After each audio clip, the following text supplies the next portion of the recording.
à toute la Côte d'Ivoire qu'en 2025, par la grâce de Dieu, le président Laurent Gbagbo revient au pouvoir. Chers membres des Agora et Parlement, oratrices et orateurs, ex-détenus, victimes, chers jeunes, je vous salue et je vous remercie d'avoir accepté de venir nous retrouver ici. Qu'est-ce qui justifie ma présence en ce lieu? Je suis avec vous aujourd'hui parce que je suis porteuse d'un message du président Laurent Gbagbo.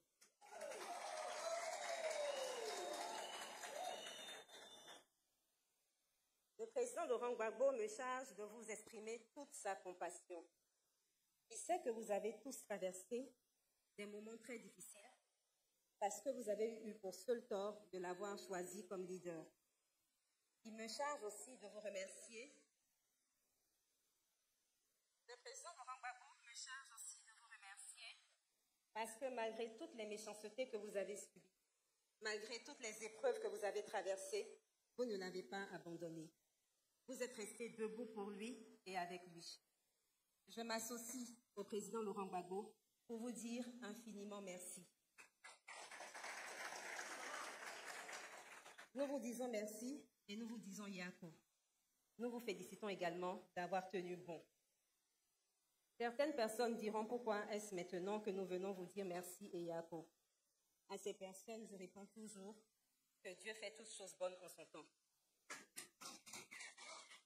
Toujours à ces personnes, je pourrais aussi dire que lorsque nous sommes revenus de La Haye et à Bruxelles, le chef ne revenait pas de vacances, mais il revenait de prison. Et quand on revient de prison, on a besoin de se réapproprier sa vie. Mesdames et messieurs, quand le président Laurent Gbagbo a été arrêté et mis en prison, il avait 66 ans. Et quand il est revenu en Côte d'Ivoire, il en avait 76. On lui a volé en tout et pour tout 10 ans. 10 ans de sa vie. Et ces 10 années ont été 10 années de souffrance. Le président Laurent Gbagbo est un chef. Et un chef ne se lamente pas sur son sort.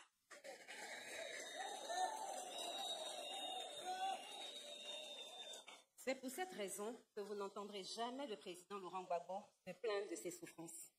Il lui arrive d'en parler, mais seulement dans le but d'encourager les gens à ne pas se laisser briser par les épreuves. Il se prend souvent un exemple pour montrer qu'on peut quitter de très bas pour aller très haut et qu'on peut quitter de très haut pour revenir très bas et on peut requitter de très très bas pour aller encore très très haut.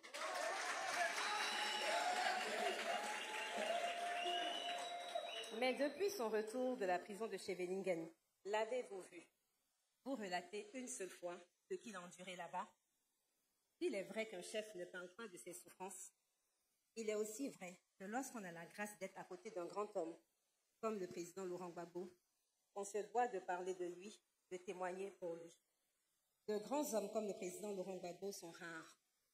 Quand on a donc le privilège de côtoyer au quotidien un tel homme, on devient son disciple, même quand on est son épouse. Oui, je l'avoue. En plus d'être une épouse, je suis une disciple du président Laurent Gbagbo. Les valeurs d'équité, de démocratie et de gentillesse qu'il incarne à l'intérieur et à l'extérieur de la maison ont fini par me convaincre à être une de ses disciples. Nul besoin de faire de la politique pour cela. Je circonscris mon rôle de disciple à un rôle d'épouse qu'il peut envoyer vers les personnes à qui il veut montrer son attachement et son affection. Vous savez qu'un homme n'envoie son épouse que là où son cœur est.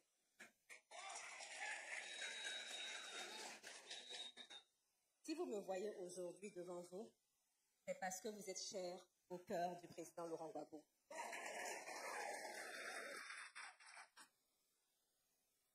Je circonscris aussi mon rôle de disciple à un rôle de témoin. J'ai vécu des choses avec le président Laurent Gbagbo que lui ne vous dira pas parce qu'il est un chef. Mais moi, je me dois de vous révéler certains faits qui ne sont pas des secrets, afin que vous soyez renforcés dans votre conviction que vous n'avez pas fait le mauvais choix. C'est pour cette raison que je vais vous raconter une histoire qui, j'espère, vous inspirera.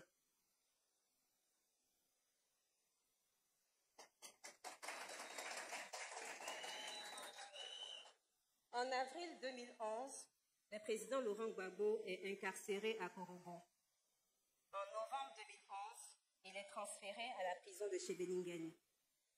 Ce n'est qu'en avril 2012 que je le vois pour la première fois parce que j'étais sous sanction, interdite de voyager et tous mes comptes bancaires gelés. Mes comptes sont longtemps restés gelés, mais l'interdiction de voyager a été levée par l'Union européenne en 2012. Quand le chef était en prison à Korogo, il n'avait droit à aucune visite, sauf à celle de ses avocats.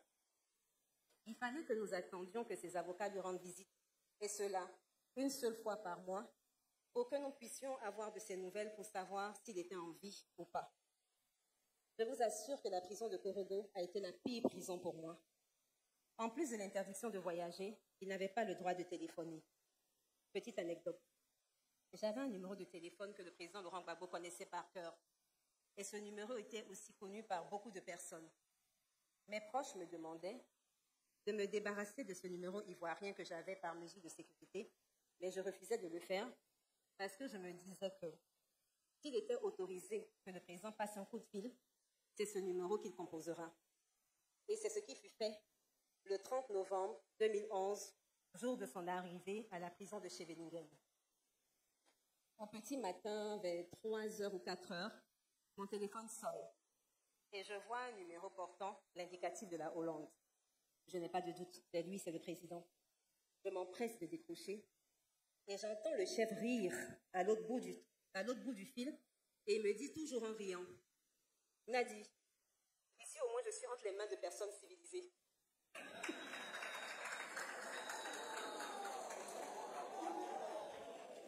Ils m'ont demandé si je voulais appeler des membres de ma famille pour leur dire que je suis bien arrivée.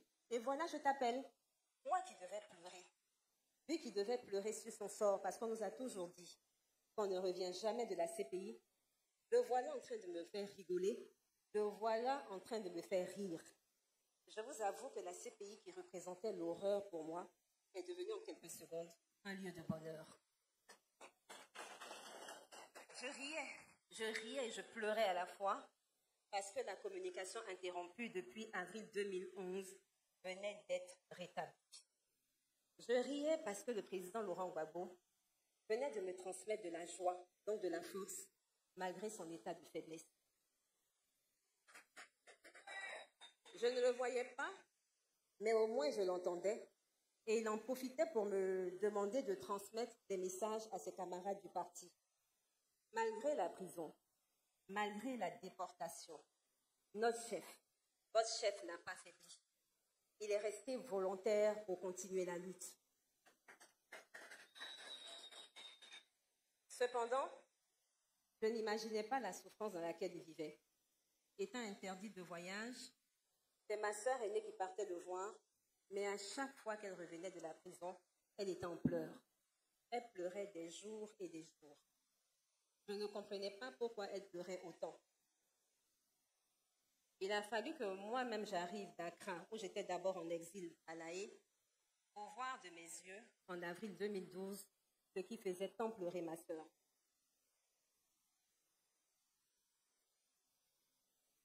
Le chef avait maigri, énormément maigri. Son teint était devenu terne. Il avait du mal à marcher. Pour se lever, il ne pouvait plus utiliser ses mains. Il ne pouvait plus utiliser correctement un stylo pour écrire. Il avait donc de la peine à écrire parce que ses doigts lui faisaient mal.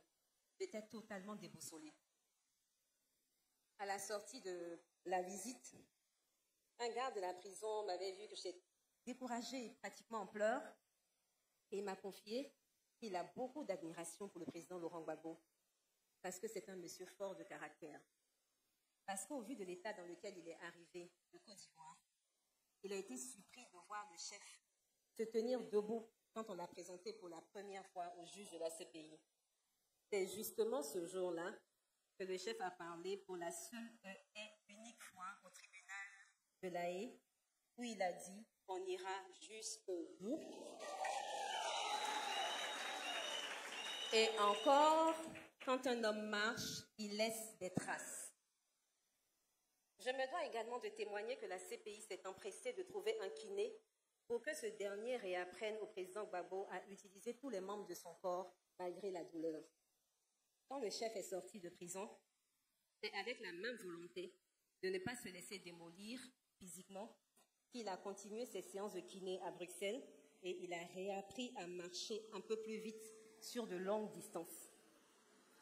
Nous partions pour cela tous les après-midi dans les parcs pour que la marche ne soit pas un obstacle pour lui. Chers jeunes, chers jeunes, chers jeunes, chers jeunes,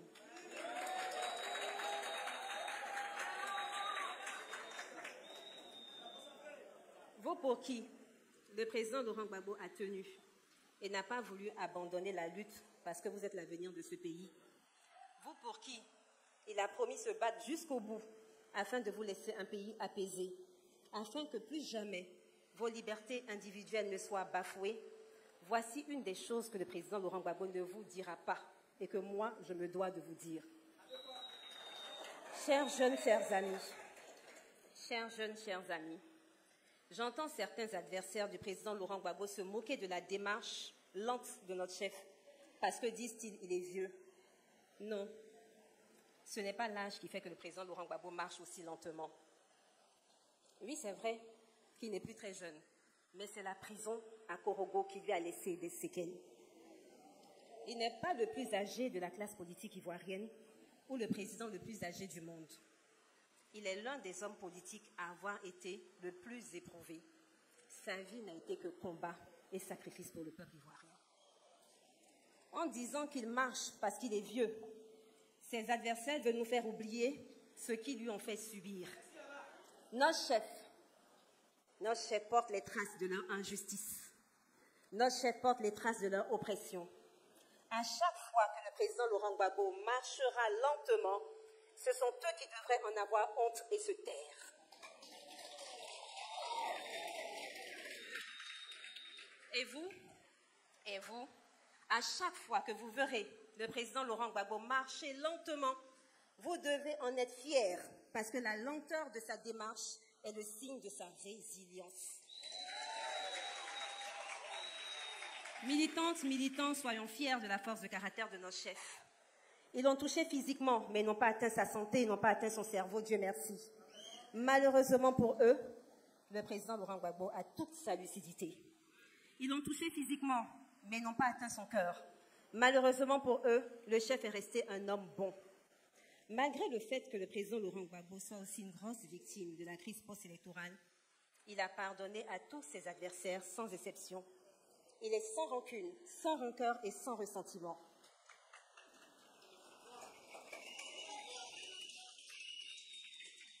Il me disait le soir de la Noël qu'il n'a pas d'ennemis, mais qu'il a plutôt des adversaires politiques. C'est un homme sans esprit de revanche, sans esprit de vengeance. Mesdames et messieurs, militantes, militants, le président Laurent Gbagbo sait où il va. Tout est ordonné, tout est structuré et tout obéit à un chronogramme.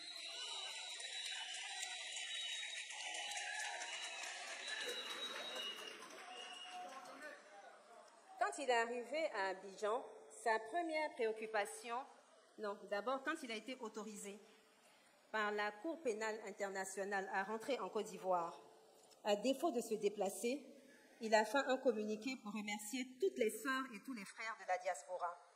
Parce que lui, l'ancien chef d'État, il est tenu au respect de la bienséance des règles diplomatiques. Quand il est arrivé à Abidjan, sa première préoccupation était de faire libérer les prisonniers militaires. Et c'est pour cette raison qu'il s'est déplacé pour aller saluer et échanger avec le président Alassane Ouattara. Il en a profité pour parler également de la situation des prisonniers civils.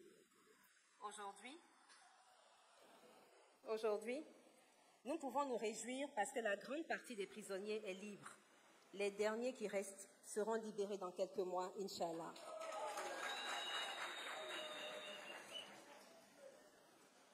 Je vous ai dit que tout est ordonné, tout est structuré et que ça obéit à un chronogramme.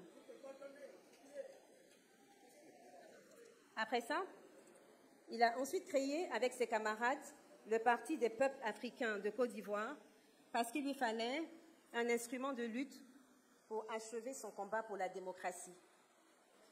Il est après parti à l'Ouest pour exprimer sa compassion à toutes les victimes de Côte d'Ivoire parce que l'Ouest est la zone qui a perdu le plus d'enfants.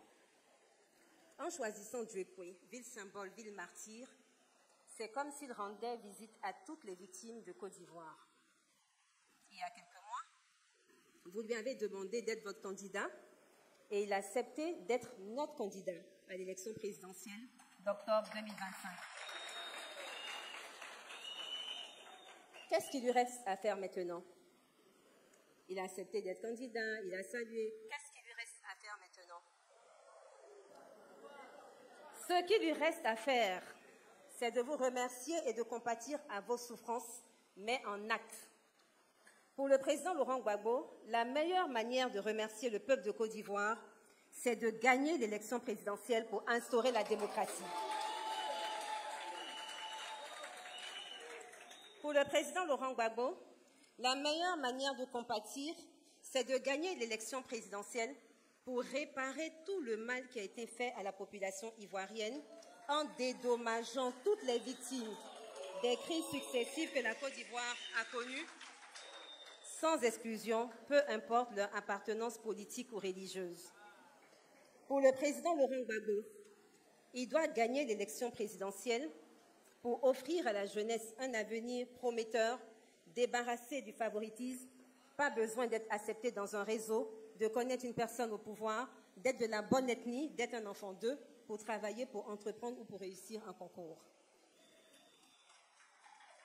Frères et sœurs qui avez battu le pavé pendant l'absence du président, vous qui avez été à la tête de la jeunesse du parti, quand vous avez décidé de porter le combat du président Laurent Gbagbo, depuis 90 pour certains, je ne pense pas que c'était pour des intérêts mercantiles. Je peux affirmer, sans risque de me tromper, que vous l'avez suivi, non pas pour des postes, non pas pour de l'argent, mais vous l'avez suivi à cause d'un idéal. Et cet idéal, c'est de voir une Côte d'Ivoire unie, libre, indépendante, souveraine et forte de ses richesses.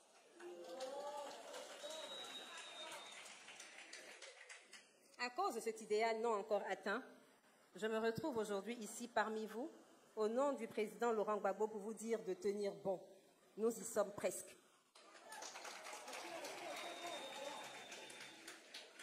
Frères et sœurs des Agora et Parlements, depuis 2011, année de la chute du président Laurent Gbagbo, vous êtes chassés, pourchassés, vilipendés et même agressés physiquement. Récemment, un Parlement portant mon nom a reçu la visite de personnes munies de machettes. Et ces visiteurs n'ont pas hésité à blesser certains d'entre vous.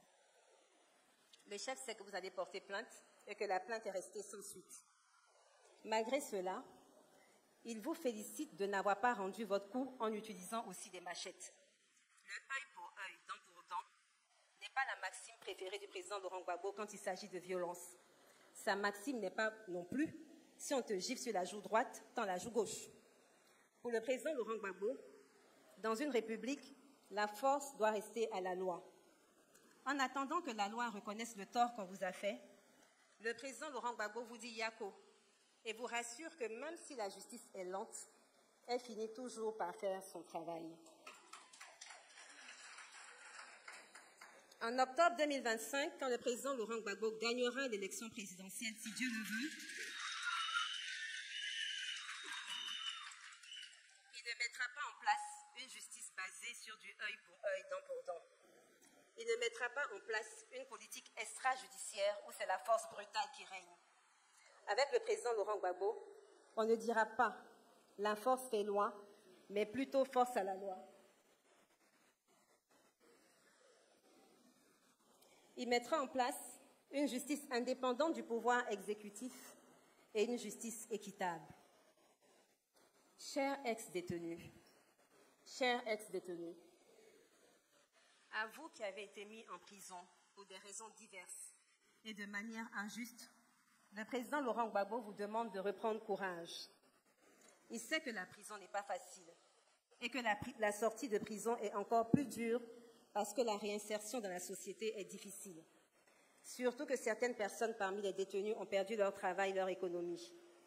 Il pense également aux anciens exilés pour qui le retour au pays n'est pas rose, puisqu'il faut tout reprendre à zéro pour certains. À vous tous, Il vous demande de la patience et du courage. Il vous demande, le président Laurent Gbagbo vous demande d'avoir l'esprit combatif et de ne pas vous laisser démoraliser. Il vous demande de croire en des lendemains meilleurs.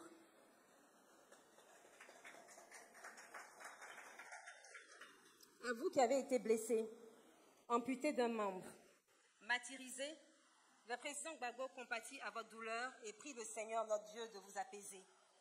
C'est vrai que nous, les pro-Gbagbo, avons beaucoup souffert et nous continuons de souffrir, mais le président Laurent Gbagbo nous prie de nous départir de tout esprit de vengeance. Moi, je suis convaincue que vous le ferez, parce que la victoire sans tâche du président Laurent Gbagbo vous rendra tellement heureux que vous oublierez toutes les méchancetés qu'on vous a faites. Oui, la victoire rend heureux et bon. Quand vous regardez par exemple un match de football avec une personne que vous détestez et que votre équipe marque un but, sans vous en rendre compte, vous vous jetez spontanément dans les bras de cette personne. Quand tu gagnes une élection à la loyale, sans tricherie, ça te remplit tellement de joie que tu n'as pas le temps d'être haineux ou d'être vindicatif. Tu as gagné et ta victoire est déjà la meilleure des revanches. Ce sont les perdants qui se vengent toujours. La vengeance n'est pas Gbagbo et la vengeance ne sera pas Gbagbo. Gbagbo ne se vengera pas et nous, les pro-Gbagbo, nous devons l'aider à toujours être ce qu'il est. Nous l'aimons parce qu'il est démocrate. Nous l'aimons parce qu'il a du cœur. Nous l'aimons parce qu'il sait pleurer avec nous quand nous sommes dans le malheur. Nous l'aimons parce qu'il est tout simplement Gbagbo. Le président Laurent Gbagbo est un démocrate né. Il est humain.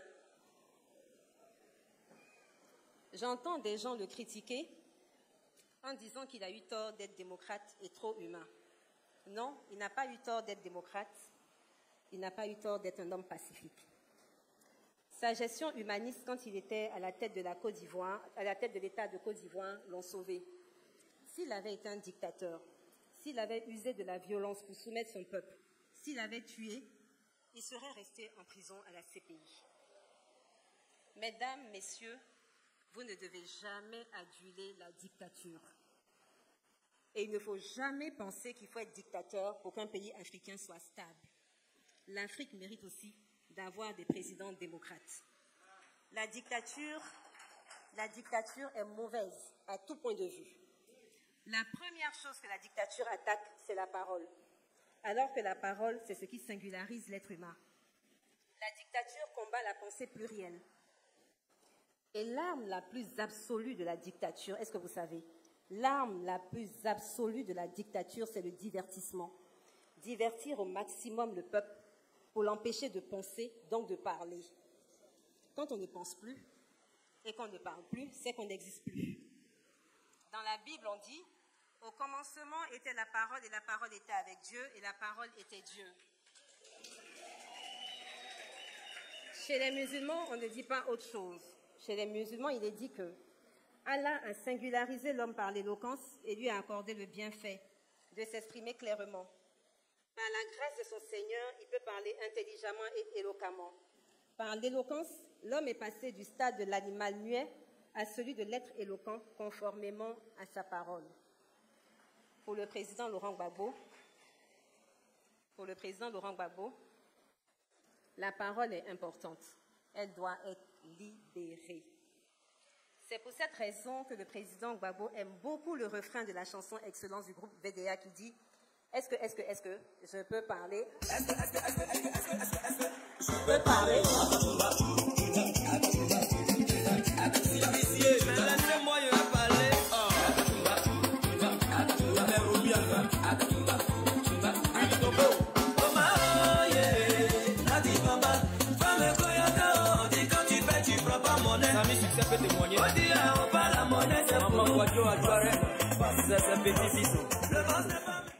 On va parler. On va parler. Bon, ils ont dit que quand je donne l'argent, je ne prends plus la monnaie. Je prends maintenant la monnaie, c'est trop dur. Pour le président Laurent Gbagbo, on doit parler et on va parler, mais dans le respect de l'autre. Nous devons critiquer, sans rabaisser, sans injurier. Nous devons dénoncer ce qui ne va pas. Nous ne devons pas utiliser la parole pour pousser l'autre à prendre des armes à user de la violence. Pour le président Laurent Gbagbo, la parole doit être utile. Elle doit servir à apaiser, à dire la vérité et à ouvrir les yeux sur les injustices. La parole doit aider à instaurer la démocratie parce que la démocratie est le meilleur mode de gouvernance. Militantes, militants, sympathisantes, sympathisants.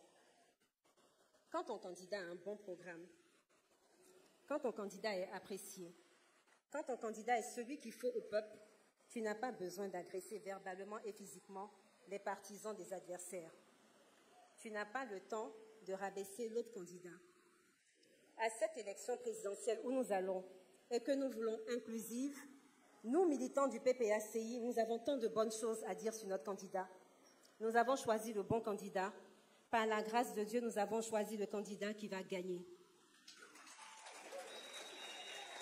Parce qu'ils savent qu'il va gagner, ils nous poussent à penser à un plan B. Parce qu'ils savent que notre candidat va gagner, ils nous font croire qu'il ne sera pas candidat alors qu'il le sera. Parce que la candidature du président Laurent Gbagbo ne dépend pas d'eux, mais ça dépend de nous, peuple Côte d'Ivoire. Nous tenons à la candidature du président Laurent Gbagbo parce que nous voulons mettre fin au cycle de l'injustice et de l'exclusion qui sont des sources de conflits.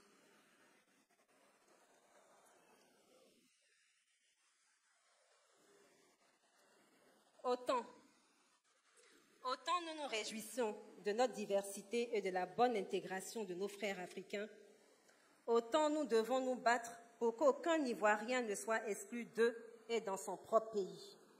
Qu'on le veuille ou non, le président Laurent Gbagbo est un des symboles forts de la Côte d'Ivoire. L'exclure du jeu politique engendrerait des frustrations supplémentaires.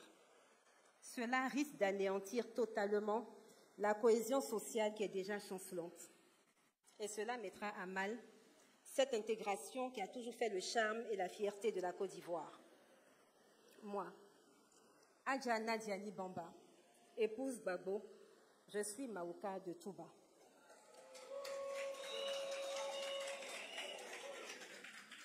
Mais, je me sens plus abidjanaise que Maouka parce que je suis née à Abidjan et j'ai grandi à Abidjan. J'ai coutume de dire que les Abidjanais forment la 61e ethnie de Côte d'Ivoire. Et pourtant, nous oublions qu'Abidjan est la terre des ébriers.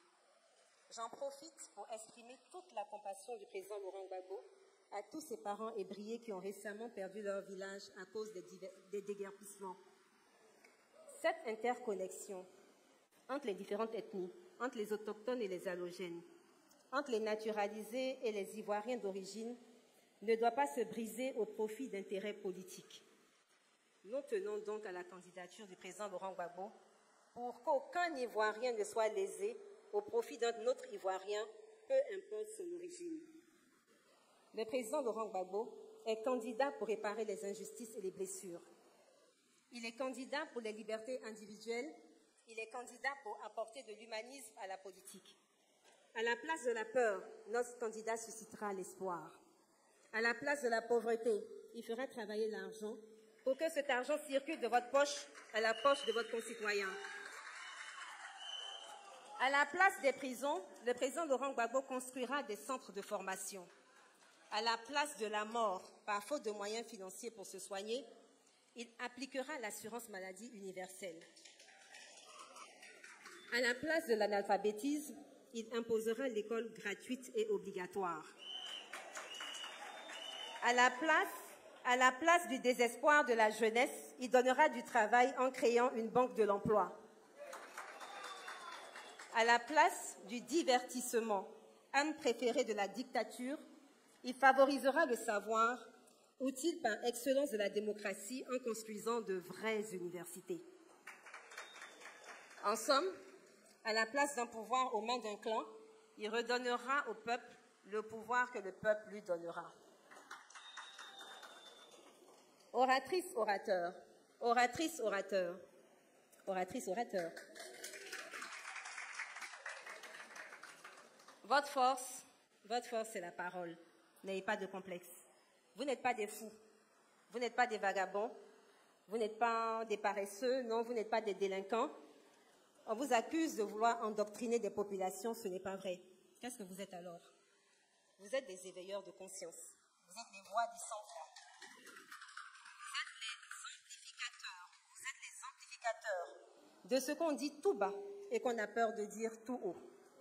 Aujourd'hui, il vous est souvent interdit de vous réunir sur des places publiques dans certains quartiers.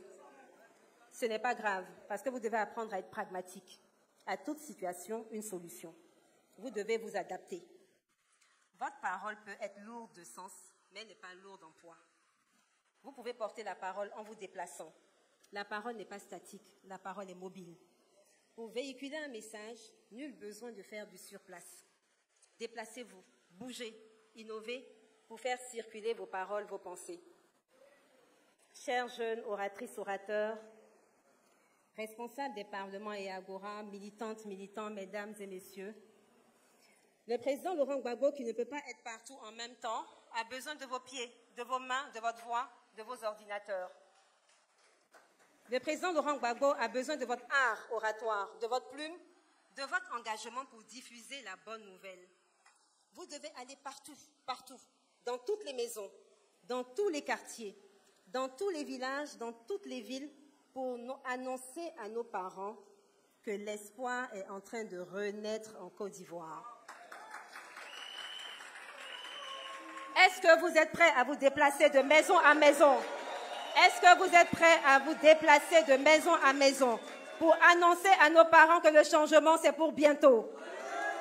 Est-ce que vous êtes prêts à aller dire à toutes les victimes des crises de 99 à maintenant que toutes les victimes seront dédommagées? Est-ce que vous êtes prêts à aller dire que nous, les enfants de Côte d'Ivoire, nous allons nous asseoir pour discuter afin que la réconciliation soit une réalité? Est-ce que vous êtes prêts à aller annoncer à nos parents agriculteurs qui seront bientôt les vrais propriétaires de leurs produits, parce que ce sont eux qui fixeront désormais les prix qui les arrangent? Est-ce que vous êtes prêts à aller annoncer à vos femmes, aux femmes, à nos mamans, à vos épouses, que la marmite sera désormais déposée au feu avec joie parce que la vie ne sera plus chère? Est-ce que vous êtes prêts à aller dire enfin à toute la Côte d'Ivoire qu'en 2025, par la grâce de Dieu, le président Laurent Gbagbo revient au pouvoir? Est-ce que vous êtes prêts? Est-ce que vous êtes prêts pour ça? Oui, oui, oui, oui. Le président Laurent Gbagbo revient au pouvoir pour un mandat unique de 5 ans, comme il a dit lui-même, pour fixer les clous. Mesdames, messieurs, le président Laurent Gbagbo revient au pouvoir pour un mandat unique de 5 ans, comme il a dit lui-même, pour fixer les clous. Mes propos. Mesdames, messieurs, le président Laurent Gbagbo revient au pouvoir pour un mandat unique de l'année 2025 soit pour une année de santé, de succès et de restauration. Que l'année 2025 soit l'année du grand changement, de la libération de tous nos prisonniers et du retour de tous les exilés. Que l'année 2025 soit pour nous une année de délivrance, où la peur quitte votre âme. Que l'année 2025 soit une année de grand bouleversement, une année où nous n'aurons pas peur d'aller voter, parce que notre vote sera reconnu. Que l'année 2025 soit une année où nous irons à des élections inclusives et aucune goutte de sang d'un Ivoirien ne coulera.